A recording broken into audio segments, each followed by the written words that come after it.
আসসালামু আলাইকুম ভিউয়ার্স। এই ঝাল পিঠা পছন্দ করবে না এমন কাউকে খুঁজে পাওয়া যাবে না। পিঠাটা বানাতে যেমন সহজ তেমনি খেতে খুবই মজা। সো একটি প্যানে নিয়ে নিয়েছি 2 কাপ পানি।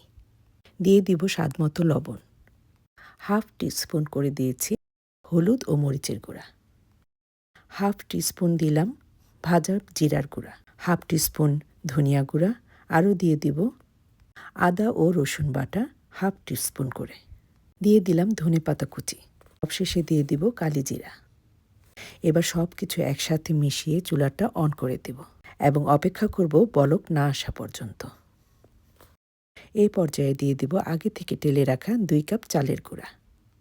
1 থেকে 2 মিনিট নাড়াচাড়া করে চুলাটা বন্ধ করে দিব ও ঢাকনা দিয়ে অপেক্ষা করব মাত্র 5 মিনিট।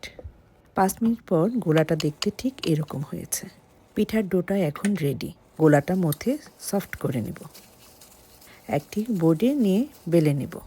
বেলার আগে অবশ্যই তেল মাখিয়ে নিতে হবে। বেশি পাতলা করে বেলা যাবে না, কিছুটা মোটা থাকবে।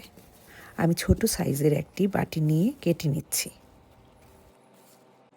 একই প্রসেসে সবগুলি পিঠা বানিয়ে নিয়েছি।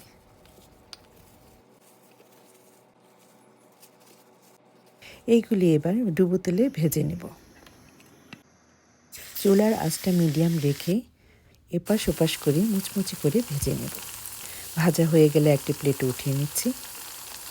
সকাল বা বিকাল বা ঝটপট কিছু তৈরি করে খেতে চাইলে 1 কাপ চায়ের সাথে এই ঝাল পিঠাটা খুবই টেস্টি হয়। তৈরি করুন, এনজয় করুন পরিবারের সাথে। ভালো থাকুন, সুস্থ থাকুন। আল্লাহ হাফেজ।